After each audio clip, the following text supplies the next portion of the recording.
Hello, everybody. I hope that you're doing well. I wanted to come on and just kind of talk about everything that's been going on, how I'm coping, all of that, and I'm also setting up my pills for the week. So, if you see me looking down, it's because I'm doing this.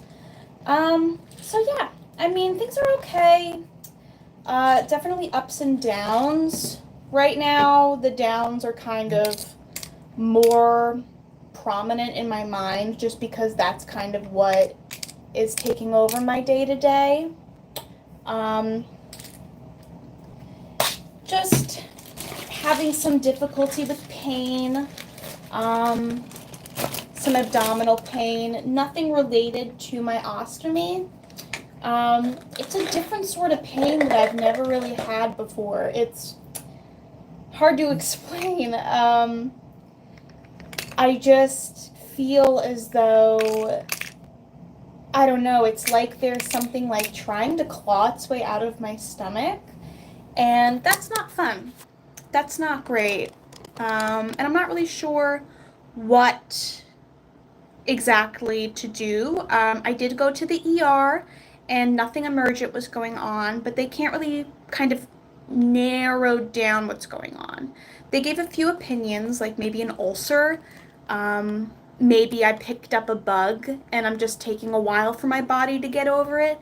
But this stomach pain is something else. It's really hard to eat right now. So that's fun and great. But, it kind of comes with the territory that parts of your body are going to flip out. It's just hard.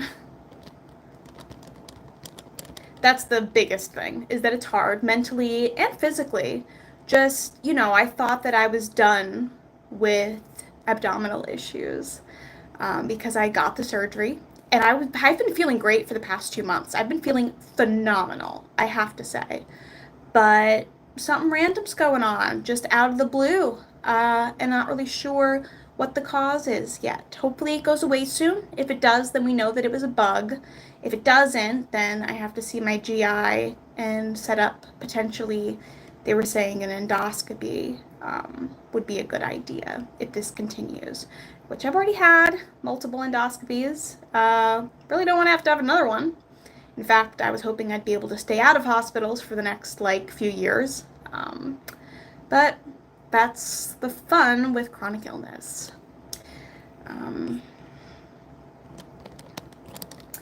It's a lot. It really is. It's difficult to put into words. The feeling of your body constantly attacking itself, of not really knowing. There's a difficult to navigate issue where sometimes you get to be in so much pain, you're not sure when something is an emergency or not. And sometimes you go and it's something minor that's going on. Sometimes you go and even at the same level of pain as the minor thing you were going for is something more serious.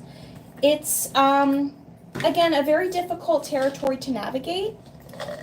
Hi, everybody. Thank you. I hope that you are all doing okay today. I had a rough night. I was in the ER. For those that don't know, my name is Autumn Schuyler Dollinger, and I am a chronically ill creator. I just had an ostomy bag surgery 2 months ago, and I utilized this fancy device, which is just a walker, and I use that for mobility purposes.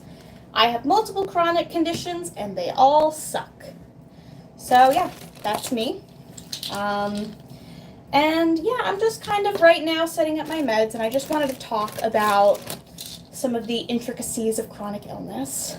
Thank you guys so much. Thank you, D'other Side and Lovely Amore. I appreciate it. Thank you. I do, King Jose. I smoke a lot of marijuana. It is legal where I am, but even before it was legal recreationally, I've been a medical marijuana user for the past few years, since I was 17. So it's been a bit. It's been a bit that I've been on it. It is really fantastic. I mean, it's allowed me to lessen the amount of opiates that I use, and that is very helpful because I do not like the way that opiates make me feel. I do not. Yes, I do prefer marijuana, but while I prefer the head feel that it gives me, I do not like the fact that it's not as good for my pain relief, which is the primary utilization for it. But everybody's different. There are certain things that do help. I do enjoy being able to eat a bit more on it. I do utilize CBD. I pretty much only utilize CBD products, or very heavily CBD products. And that is what helps me. Again, I really don't go into things for the high. It's more pain purposes. And that's challenging, you know.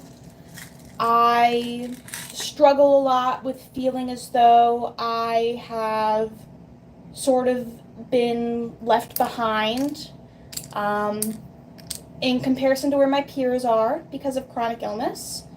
And the utilization of pain medication sometimes adds to that, because there have been times where I've been so doped out for, you know, necessary purposes, like leading up to some of my neurosurgeries. It's been necessary.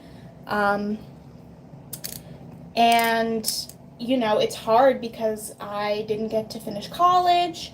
By the skin of my teeth, I finished high school. I always got good grades, but having to do my senior year with tutoring was very difficult. So yeah. Yes, it is a lot of medication, but actually I've been able to utilize limiting the actual prescribed medications, and I'm using a lot of vitamins now, which I don't recommend, like somebody just trying, you know, like heart medication and saying, oh, I'm not going to take that, I'm going to take a vitamin. I just, for what I can use vitamins for, I do. Like I utilize vitamins for like probiotics, and I utilize them for sleep, trying to limit the amount of prescribed medications I take. Thank you so much, Lovely and More. That's so sweet. Thank you. I am 24 years old. I am 24. It doesn't feel like it. I do need these medications. It used to be a lot more. I've luckily been able to wean myself off of things that I was able to, things that weren't as necessary. I recognize that you're a troll, but just for informational purposes, F your feelings. I recognize that from the outside looking in, it might seem that somebody in my position would be deemed a hypochondriac. Trust me, I have family members that think the same. But I've had multiple neurosurgeries. I've had abdominal surgery, spinal fusions. They don't just hand those out. And I'll be honest, I wish I was a hypochondriac some days, because the pain of these conditions is a lot. And I wouldn't wish that on anybody. And, you know, I'm glad that you're able to come from a privileged position where you don't necessarily maybe know other people that are young and have chronic conditions, wherein you would have real life advice and real world experience. So yeah.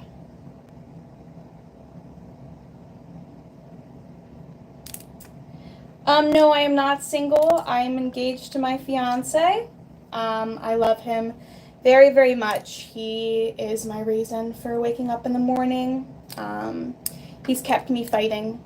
He made it so I felt as though I could get this ostomy surgery.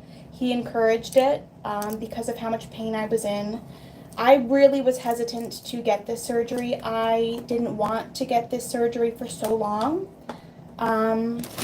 because I didn't want to permanently have a bag attached to me. But I'm so glad that I did it because it has improved my daily feeling of pain.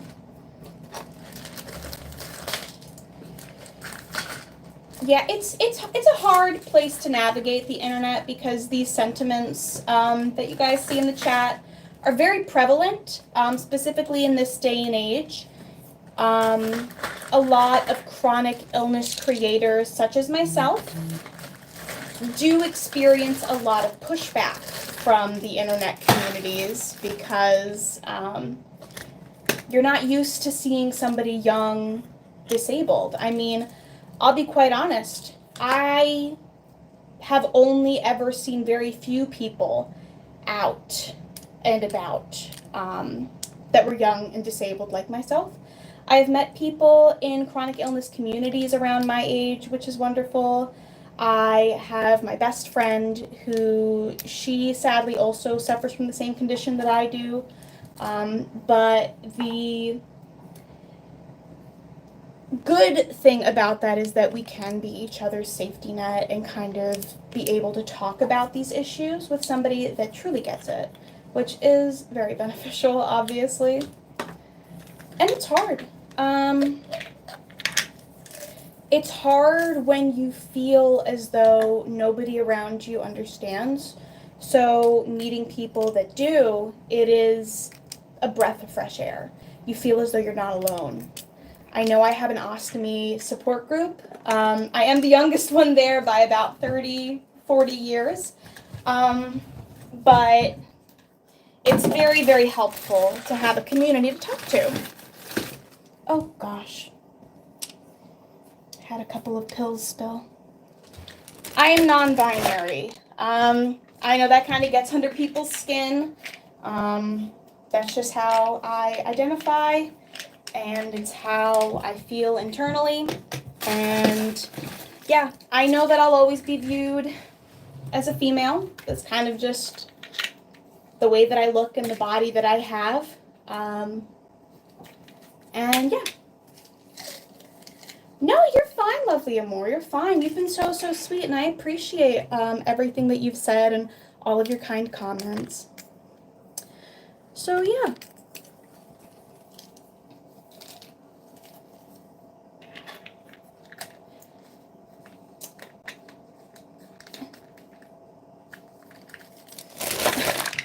That's very funny, Ray. Actually, that's very funny.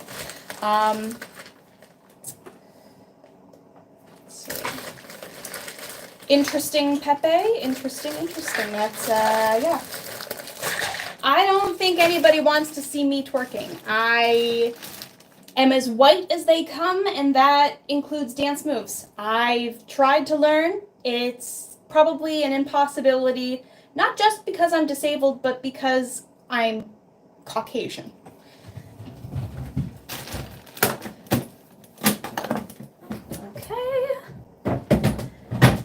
Up the meds. Hello, everybody. I'm just closing up my medication boxes. It was a chore I had to do. I figured I'd take you guys along with me on that. Now I'm going to return to the couch. Oh, Ray, trust me. I mean, I'm quite gifted in the ass department, but I can't do anything with it. Cannot do anything with that. I was never a good dancer, even before I was disabled. Hello, Amy. Yeah, I know. The title of this is Chronic Illness, discussion, and then I'm talking about my ass. Yeah. Welcome. Now, I'm sitting down. So yeah, I mean, things are going better. Things are going okay. I'm still getting used to living in this new body, that's for sure. Getting used to everything that comes along with having this new sort of anatomy. Don't ask me why I said it that way. Yeah, I mean, it's very hard.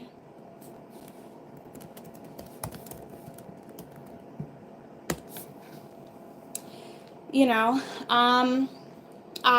for those that are not aware, that are new, I had an ostomy surgery 2 months ago. Things are going great for the most part. But chronic illness, I mean, the first term of that is chronic.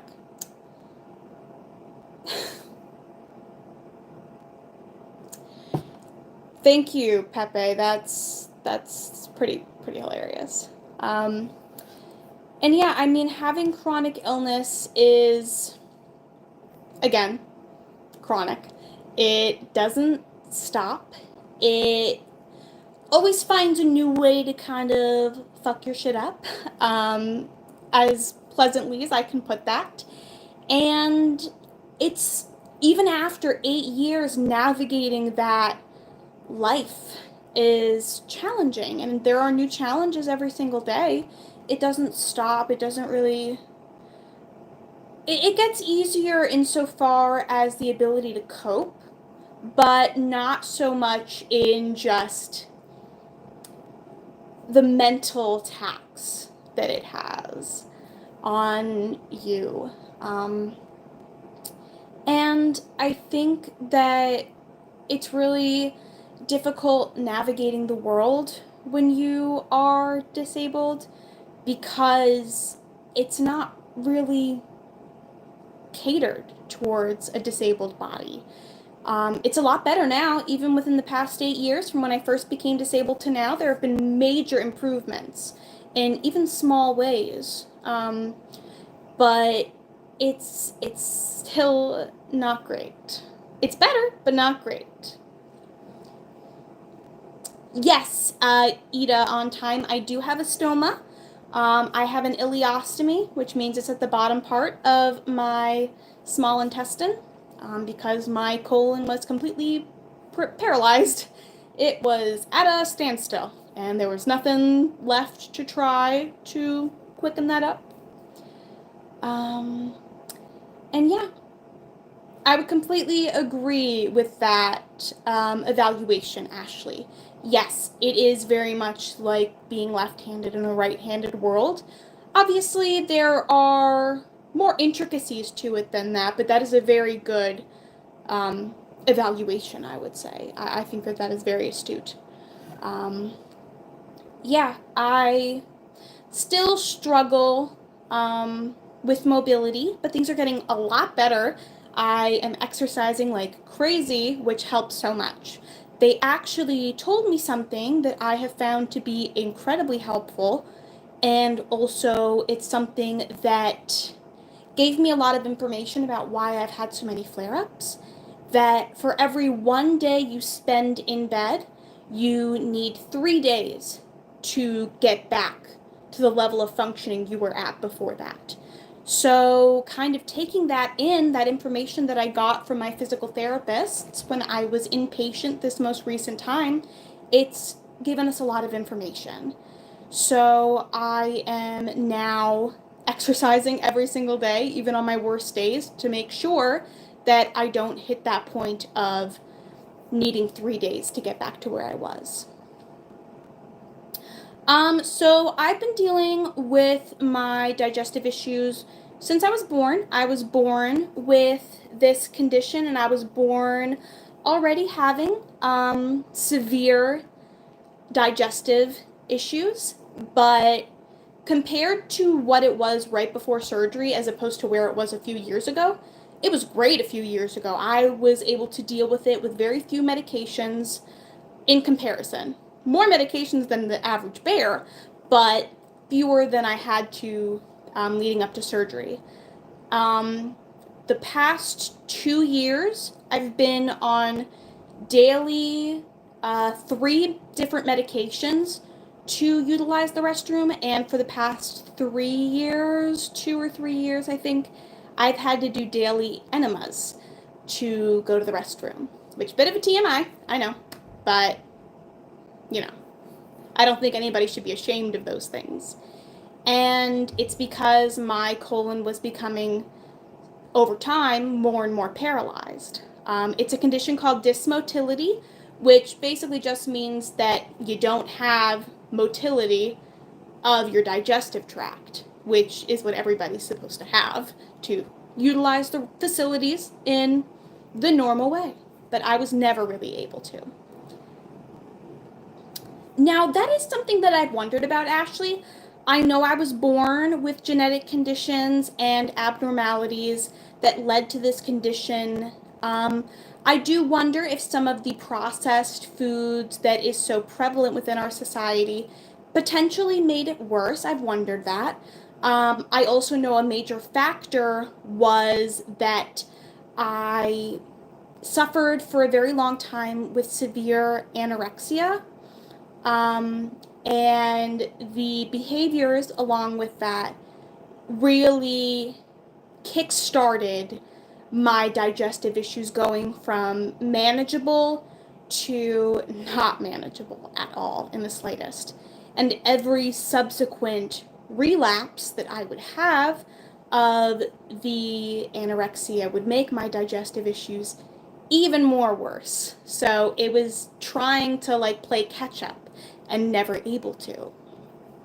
And it's hard to not feel blame for that, but I was in such a mental state of duress that the only way I could cope was through maladaptive behaviors. I'm much better now, doing much better. And yeah, I was always going to need an ostomy bag. I was told that 7 years ago, but I definitely contributed to things getting worse with the behaviors that I took into, that I took place in.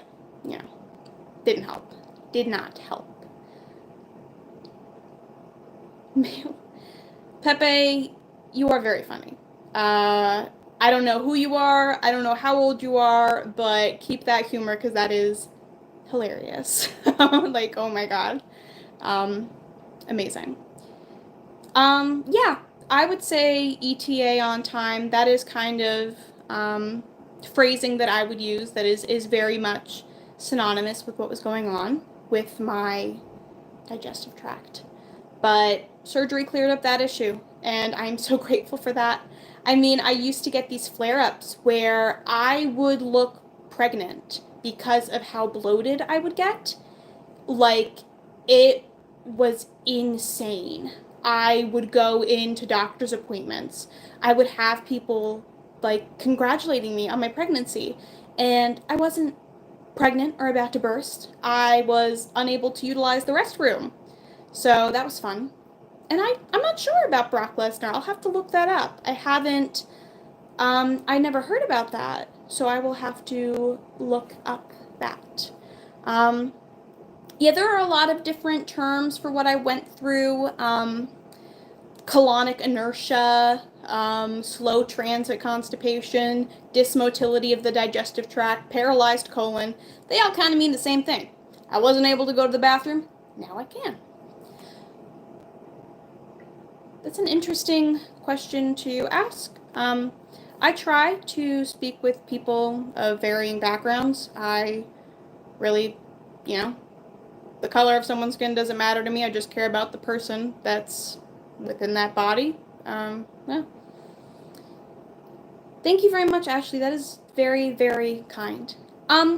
So anorexia did not cause the issue. I already had this condition, but it made it worse. It kind of sped up the progression that was already going to take place. And again, it's hard to not feel blame personally that I put upon myself for that. but I have no way of knowing how much it would contribute. We still don't know how much it contributed. We know it definitely contributed some, at the very least. But we know that this was a genetic condition that I was born with and that I always had from the beginning of my life. So can't look on the past.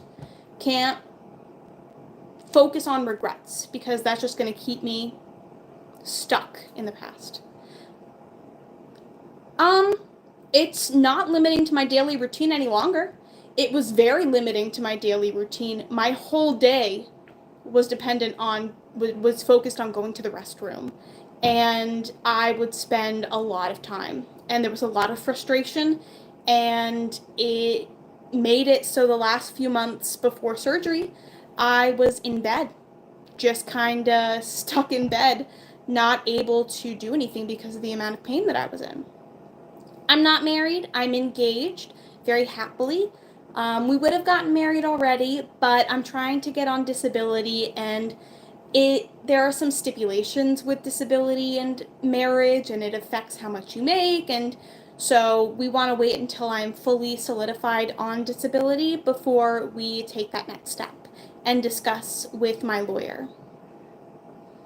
I am in the United States. Thank you so much, Mir. I appreciate that very much. I hope that me sharing my conditions and everything that I have experienced does, in fact, help people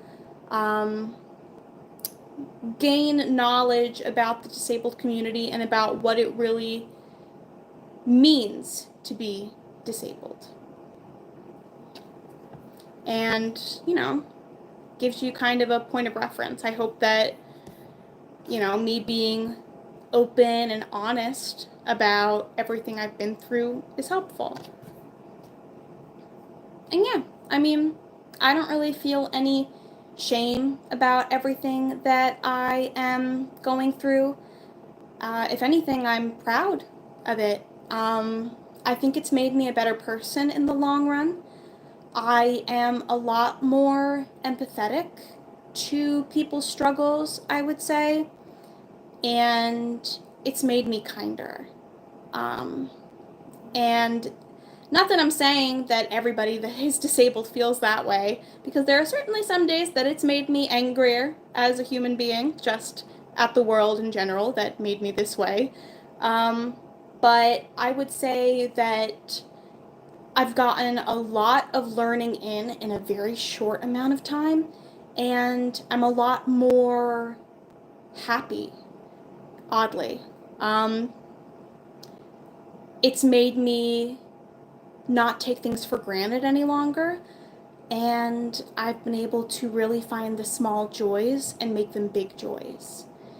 Just being able to get out of bed every morning is wonderful. And I'm appreciative of every moment that I get, that I'm not in the hospital. I have a multitude of medical issues. They all kind of stem. My main issue is Ehlers-Danlos syndrome, hypermobile type. And from that issue stemmed all of the others, kind of like a web. I have a brain abnormality as a result of having an Ehlers-Danlos syndrome. It's a comorbidity called a Chiari malformation, meaning the bottom part of my brain, the cerebellar tonsils, instead of sitting upright against the brain, they drooped and they were compressed and they were slipping down into my spinal column. They were tangled up with my brainstem. It was horrible. I had to have multiple surgeries to fix that issue, which was very fun. I have cranial cervical instability, which means that my head sits like a bobblehead on my neck. So I had to have 2 spinal fusions, which I seem to be doing good from.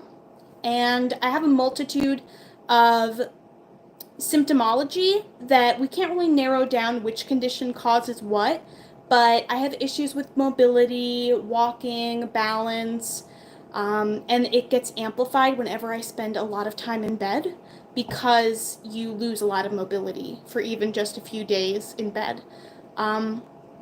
I also have a tachycardic condition called POTS, postural orthostatic tachycardia syndrome, which means if I get up too quick, my heart rate rises, my blood pressure drops, and I pass out. But I'm on medication for it, and it's fantastic. It's going really well, and I've got kind of a good routine with that. I also have mast cell activation syndrome. For the first year of that condition, the first couple of years, I was allergic to like everything. It was awful. I was having to eat a very bland diet, which was not good. It was misery. But we found an injection that's worked wonders. I no longer have to take medication before I eat.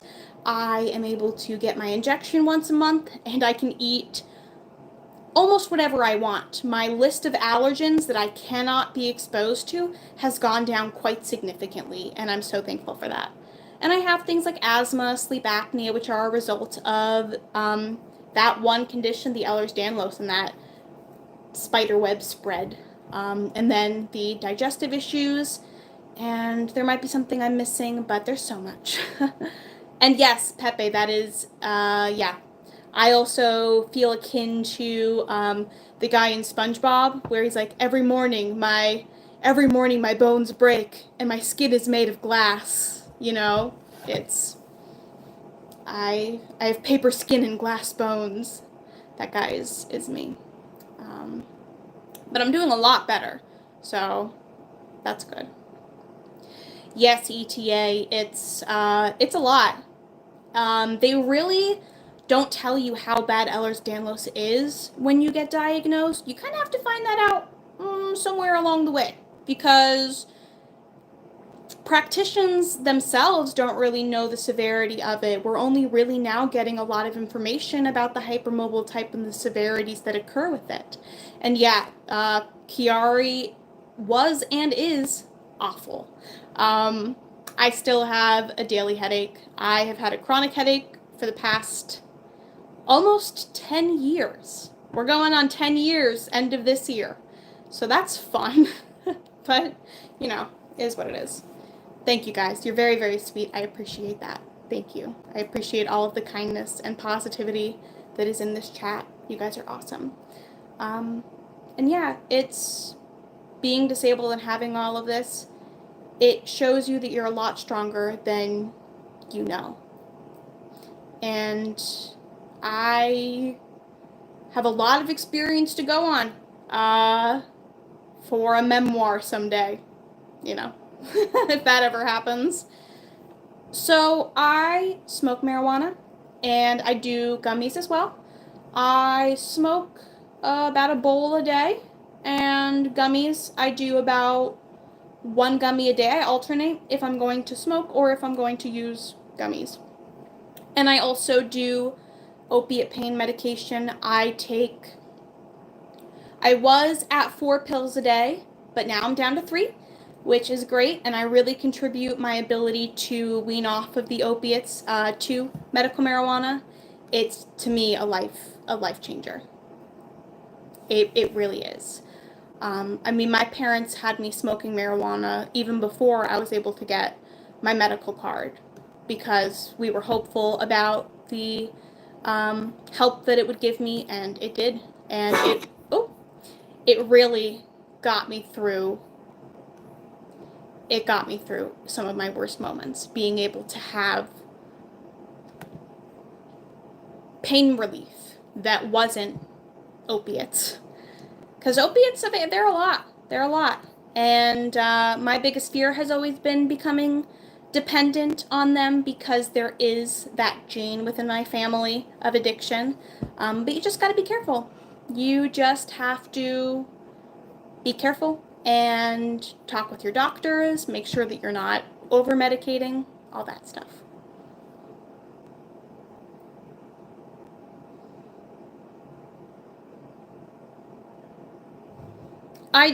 Wedding cake, I do as well deal with panic attacks and generalized anxiety disorder as a result of post-traumatic stress disorder.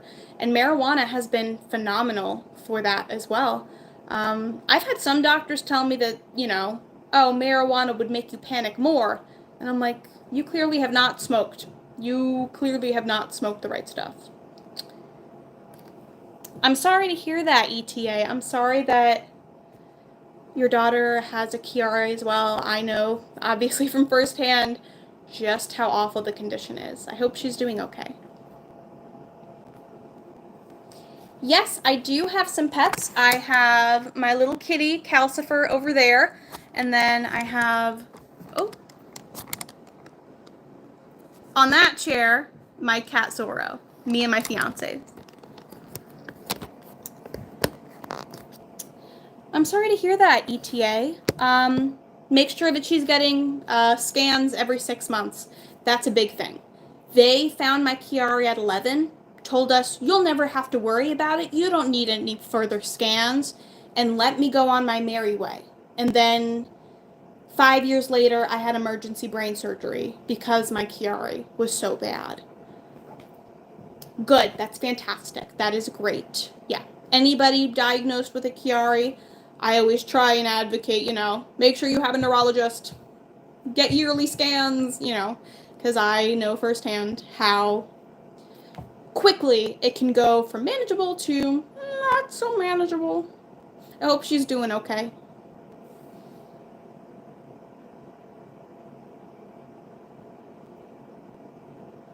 Huh?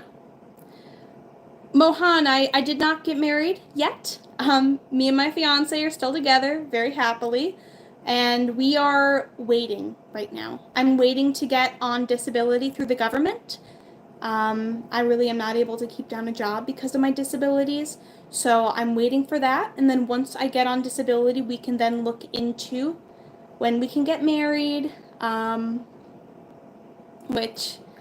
It's because it would limit the amount that you're able to make. It is this odd rule that you can't have over $2,000 in the bank, and then once you get married, it's combined $2,000. So then we would not be able to have any savings. All of my fiance's savings would have to go away, and that's not really fair. Not that we have a lot of savings, but it would make it so much harder on us. And I'm not hoping to be on disability for forever. I'm hoping I can get under the care of some good practitioners that can get me at a more stable level, get a better team together. Right now my team is a little not so great. They're great for just getting scans, but I really feel as though I could be doing better if certain aspects of my conditions were more managed. I'm hoping to get into an Ehlers-Danlos center, but I have to wait for this appointment so that way it can officially go into my chart. We had to go through the genetics testing all over again, just to get it in my chart again that I have the Ehlers-Danlos syndrome and all that stuff. So a whole rigmarole. It was great meeting you, ETA. Thank you so much. I wish I could move to Canada. It's hard because I rely on my parents, and it's very expensive to move. And Canada would be the best option. Did you know that certain places that have free healthcare, you are not allowed to move to if you are already disabled? Like New Zealand is one of them, where if you already have diagnosed disabilitating conditions, you cannot move there. They will not let you move there because you would be considered a burden on the free healthcare, which just sucks. I get it, but isn't that what it's for? I don't know. It's a whole, well, hopefully the goal is to one day, I don't know. I go back and forth about whether I want to stay in the United States. I do acting and modeling when I can, when I have a good day and I am able to, mostly when I go through periods of remission where I get a few months where I can do some work, which is very, very infrequently. And, I live in New Jersey right now, so I go to New York and Upper New Jersey for a lot of these shoots. So it's convenient right now for that aspect, but who knows? No, I've never been in a physical altercation to that degree where like you're punching or slapping people. No. Thankfully. I would not do well in a fight. I am very sheepish. Very sheepish. All right, well, I'm going to head out, guys. I need a nap. I'm very tired. Very, very sleepy. I appreciate all of you guys being here, listening, talking. I appreciate all of the conversation, all of the kind words. And yeah, thank you guys so much. I hope to see you soon. And yeah, thanks you guys. Love you lots. Bye, guys.